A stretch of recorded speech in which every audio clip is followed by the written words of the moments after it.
Onse Jeschicht. Onse Jeschicht handelt van de oud-koloniën Mennonieten die in de 1920 jaren van Manitoba en Saskatchewan en Canada naar Mexico, naar San Antonio de los Arenales, dem van de Ocean Cuauhtémoc, omsiedelden. George Rampel, die de Geschicht opstelt in schrift en ook verbringt, es beveelt van dit zelfs te bijgewaast als hij in Mexico woonhoofd via. Dit is de bereik radio CHPD, het plotische radiostation in Elmer, Ontario. Ik zie Hein Rampel en ik wens je een goede ontvang.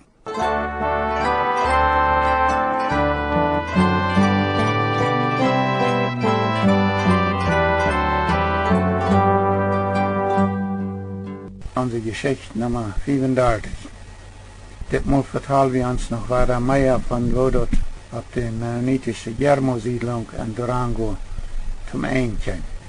Und dann vertalen wir uns von wo sich immer noch mehr oud-kolonische Eltern ihre Kinder wollen die Gelegenheit geben, rechter und mehr lehren zu können.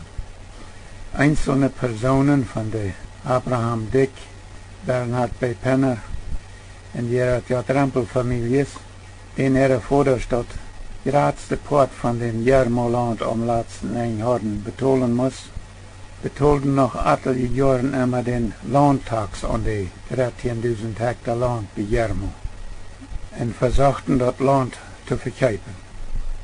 Mal scheint das auch so, als wenn sich vielleicht ein Käufer gefangen hat, aber immer war er statt der scheinbar interessierte Person dort kaufen, doch war er arm. Schließlich betolt keiner mehr den Landtax. Und dadurch sind die ganze 13.000 Hektar Land doch wohl so genannt Regierungsland geworden, wo die Viehrancher und diese Umgehend ihr Vieh umsonst oben weiden können. Dann ab große Flecken von diesem Land wost, wenn es im Sommer bedrehend viel Gras. Die Oldkolonie ab der Yermo-Siedlung in Durango meiden sich 1961 einen kleinen Schaulehrer von der Quellenkolonie in Chihuahua. Wir haben uns al einmal davon vertelt, dass man die Oldkolonie zu allen Tiden, auch dann, wenn die meisten von ihrer jährlichen Lehrerstadt bessere und reichtere Lehren in ihre Schulen unterdrückten, doch immer noch viele Eltern wären, die ihre Kinder Jahren besser und reicher lehren lassen wollen. Diese Tatsache lässt sich noch weiter sehr stark und klar sein, als die Yermo-Lied sich gewagt haben, einen kleinen Schullehrer zu meiden. Denn als die Oldkolonie ab der Yermo-Siedlung einen kleinen Schullehrer hatten, waren dann von der Yermo-Lied ihre Geschwister oder Freunde von Chihuahua an der Besiegen kamen und sich da selbst überzeugten, dass die Kleingemeinde Erweich von Kindern an der Schule ohne Rechten viel besser schafft als die Oldkolonie Erweich und dass diese ihre Unrechtsmethoden die Kinder dort lehren viel leichter mögen, dann fangen bald immer noch mehr oldkolonische Familien auch von der Oldkolonie ihre Darpa in Chihuahua an nur die Quellenkolonie zu tragen, um ihre Kinder da eine bessere Gelegenheit zu geben, mehr und reicher lehren zu können. Oh, ich weiß, da wären all einzelne oldkolonische Familien auch nur die Quellenkolonie getroffen, um bessere Schulen haben zu können für ihre Kinder, aber nun fangen sehr bosig mehr Oldkolonie an, auch kleingemeinde Schullehrer haben zu wählen für ihre Kinder. Viele oldkolonische Familien trocken dabei nur die Quellenkolonie, viele andere Familien sagten einen Weg, kleingemeinde Schullehrer auf oldkolonische Siedlungen anstellen zu können. Die erste kleingemeinde Schulbank der Oldkolonie entstand im Dezember 1962 auf der kleinen Yermo-Siedlung in Durango. Da wären all ganz einzelne Oldkolonie-Familien, nur die Quellenkolonie übergesiedelt und Kleingemeinde geworden. Aber eigentlich für die Kleingemeinde ihre Arbeit auf der Yermo-Siedlung zu den Anfang von der Oldkolonie ihrem Übergehen nur die Kleingemeinde. Von 1963 an trocken die Yermo-Lied, wenn sie von Yermo wegtrocken, meistens alle nur die Quellenkolonie mankte Kleingemeinde. Von dort an trokken ook vele oud-kolonische families naar de Quellenkolonie uit de Darpa. En wenige jaren woonden daar ook 5 van mijn Geschwister met ihre families. Im Jahr 1963, in meinem letzten Monat als Schullehrer in Kronskaart, kamen 2 Kleingemeinde Predigers von der Quellenkolonie meine Schule besuchen.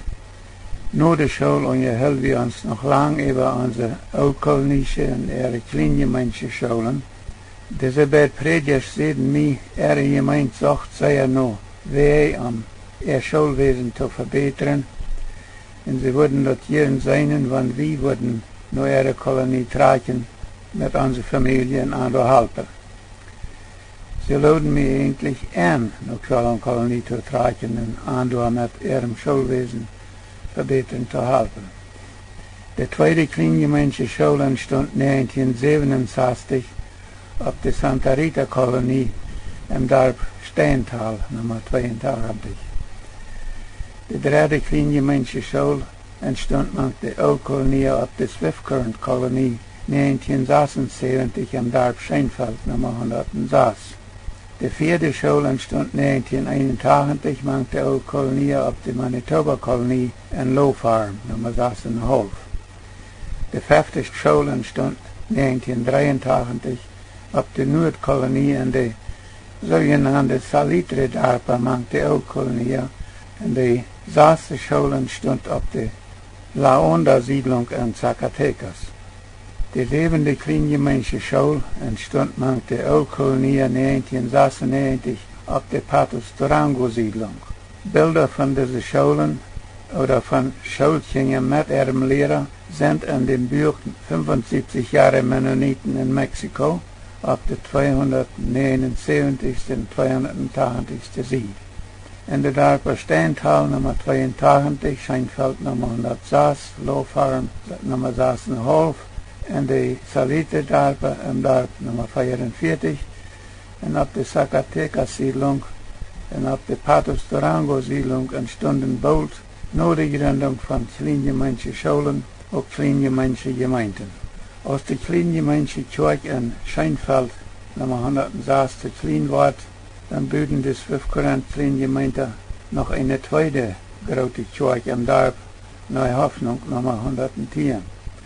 Diese Bewegung hat von 1963 an immer noch mehr Kleingemeinden und Old-Kolonie durcheinander gebracht.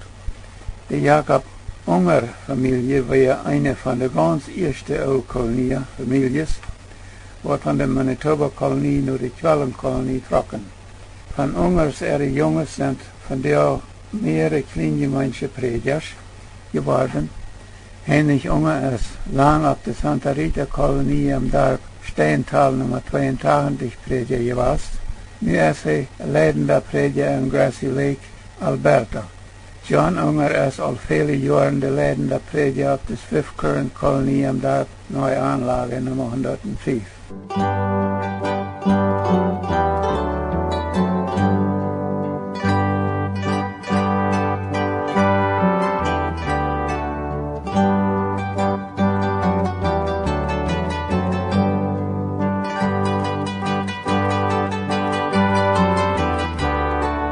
Die erste Büros wird von der Manitoba-Kolonie nur die Quellenkolonie trocken, versuchen Autos oder Pickups, Trucks fahren zu können, ohne den Ausschluss zu kriegen doch den Ausschluss dahin herangeschickt. Da werden all Eier so eine Old-Kolonie und einige von ihrer Darpa auf der Manitoba-Kolonie, die da interessiert wären, an Kleingemeinde Schullehrer zu meiden.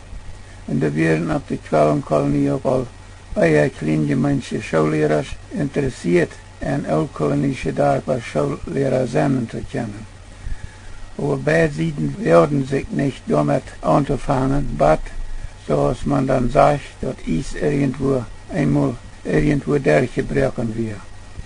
Und das Mal braucht das es nicht mitten der Old-Kolonie in Chihuahua durch, aber auf der kleinen Yermo Durango Siedlung, wo noch eine kleine Gruppe old-kolonische Familien wohnten und Bastet versuchten, für ihre Kinder gute Schullehrer zu haben. De Jermolied hadden nog lang verhältnismäßig gute Schaulehrers gehaut, zoals Johann H. Bartsch, Abraham Deck, Cornelius Kreker en andere. Aber Bartsch wollte nicht mehr Schaulehrer sein. Deck starb en Kreker trok ook terug naar Chihuahua. En durch all diese Umstände kam dort so rum, oder können wir vielleicht sagen, viert Gott hat so, dass mehr Kolonien und mehr Kleingemeinden sich anfangen, besser kennenzulernen und miteinander zu verbinden. Und bald wären nicht mal auf die kleine Yermo-Siedlung in Durango, aber auch auf die Kolonien ihre Kolonien in Chihuahua, Kleingemeinde Schaulehrers und Kleingemeinde Gemeinden. En beet later ook op de oude-kolonische siedlungen in Patos Durango en La Honda Zacatecas. Einmal hadden wat van de genotenfelder zich al einen kleingemeindlichen Schullehrer gemacht. Aber als der Reit merkt, mit Schulholen anzufangen, dann seht das Schuldenamt am dort auf.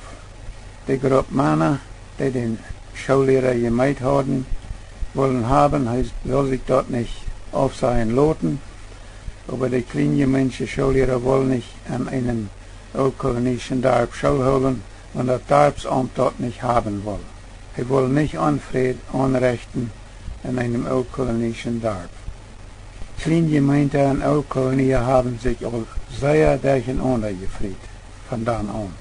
Wir haben all einmal gesagt, dass die wenige Kleingemeinden, die mal in der Kansas-Dorpen mit Hoffnungsau in Herboden wohnen bleiben, nachdem Ältester mit adlige Familien zurück nach Kansas trug, mit der Zeit aller Oldkolonien worden, meistens auch durch Befreien. Aber wenn Kleingemeinden von der Quellenkolonie sich mit Oldkolonien befreien, dann wohnen ihre oldkolonische Ehepartners eben nur die Kleingemeinden. Das gibt in Mexiko von der all viel mehr Kleingemeinden, was von der Oldkolonien oder die Kleingemeinden übergegangen sind, als die originale Kleingemeinden sind. Das gibt auf die Quellenkolonie von der vielleicht auch all mehr paar Kleingemeinden Lied von, wo ein Ehepartner von der originale Kleingemeinde kommt und der andere von der Oldkolonie, als wo beide Ehepartners kleingemeindliche Herkunft sind. Und das ist dadurch so geworden, dass oldkolonische Eltern bessere Schulen haben wollen für ihre Kinder. Ich weiß, wir haben noch nicht davon geredet, dass die erste Gruppe Oldkolonien 1967 bis 1969 von der Swift-Kolonie in Chihuahua nach Bolivia trocken, als die Umstände die Kontrolle verloren über den nicht umreifen Räder broken derben und die Traktors. Dort will wir later noch tun, wenn wir noch viel von diesem Kontrollverlieren reden wollen.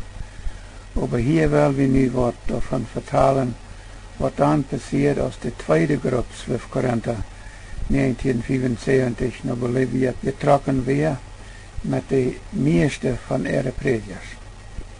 Als die zweite Gruppe Swift-Korinther nach Bolivien getroffen wäre mit den meisten von ihren Predigers taub, dann wollen die meisten Leute, die auf der Swift-Kolonie wohnen geblieben wären, nicht noch weiter nie als Oldkolonie gegründet worden. Und dann wurden die Leute sozusagen alle, entweder Kleingemeinden oder Rheinländer, oder sie leiten sich von der deutschen Gottesgemeinde in Kanada bedienen. Adlige Familien gingen auch eben noch die Konferenzmennonitengemeinde in Borvalde, die da all adlige Jahren gewasst wird. Von dieser Gemeinde vertellen wir Lothar auch noch mal mehr, wenn wir uns davon vertellen, wo die allgemeine Konferenzarbeit in Coctemoc, Chihuahua anfängt und entwickelt. Von den Swift-Korinther, was Rheinländer waren, weil wir uns auch noch mal viel vertalen, wenn wir die Geschichte vertalt haben von der Gruppe oldkolonische Familien, die 1957, 58 mal nach Madison, Ontario trocken. Hier wollen wir uns nu was vertalen von den Swift-Korinther, die sich nu met de kleingemeente op de Quellenkolonie toegesloten en zich van aan helpen leiten een kleingemeensche Schulsystem aan te richten en een kleingemeensche gemeente te gründen. Dat weer maakt de oud-kolonische Mennonieten in Chihuahua 1975 al wijd en breed bekend dat de kleingemeente ihre Unrechtsmethoden veel beter schaften als de oud-kolonie ihre. Die kunnen de Kinder schwinder, beter, reichter en meer leren. En krijg dort hadden vele oud-kolonische Eltern al lang immer gewollt. Aber de meeste van de oud-kolonische ooms werden immer noch doorjägen en daarbij werden zich meest keine Eltern, ihre Kinder bij de Konferenz naar de school te schicken en werden zich ook niet einen kleingemeindlichen Schullehrer te meiden, om ihre Kinder unterrichten. En wie dat al zo lang zo gewast weer, dat de meeste ooms beter het en reichter het unterrichten en ihre Schulen unterdrückten, werden man aan ook al meest geen Schullehrers te vinden, die dat nog aan zich hadden, reichter en beter unterrichten te kennen. Dat we entweder nog im Jahr 1975 oder im Jahr 1976 als 5 Krönische Kolonien anfangen mit der Kleingemeinde ihre Help ein kleingemeindliches Schulsystem zu entwickeln und eine kleingemeindliche Gemeinde zu gründen. Schulgebiete und erste Kirche worden in Scheinfeld in die Anlagegebiet und die kleingemeindliche Schule kämen immer noch mehr Kinder und die Gemeinde wird bei sich immer noch größer, zodat ihre große Kirche in die Anlage mit der Zeit zu klein wird und dann bilden sie noch eine große Kirche. Und die Hoffnung.